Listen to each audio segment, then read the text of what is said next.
யார் இந்த உலகத்தில் மதுவை தனக்கு அனுமதித்துக் கொள்வானோ அவனுக்கு அல்லாஹ் சொர்க்கத்தின் மதுவை அல்லாஹ் ஹராமாக்கிக் கொள்வான், தடுத்துக் கொள்வான் ரசூலுல்லாஹி ஸல்லல்லாஹு அலைஹி வஸல்லம் சொன்னாங்க.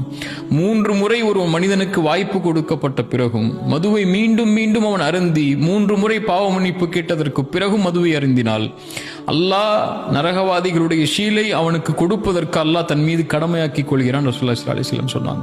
ஏன் அப்படின்னா, மது ஒரு சமூகத்துக்குள்ள நுழையுதுன்னா அந்த சமூகம் அழிஞ்சிரும். எதில் அழியும்னா நோக்கத்தில் அழிஞ்சிரும்.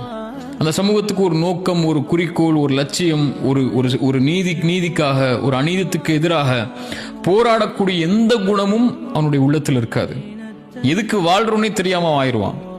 அதனாலதான் அல்லாஹ் குர்ஆன்ல சொல்லும்போது வலா தகூனு கல்லதீன நஸ்ஸுல்லாஹ் ஃபஅன்ஸாஹும் அன்ஃபுஸஹும் உலாயிக ஹுமுல் ஃபாசிகூன். கரெக்டா? உலாயிக ஹுமுல் ஃபாசிகூன்.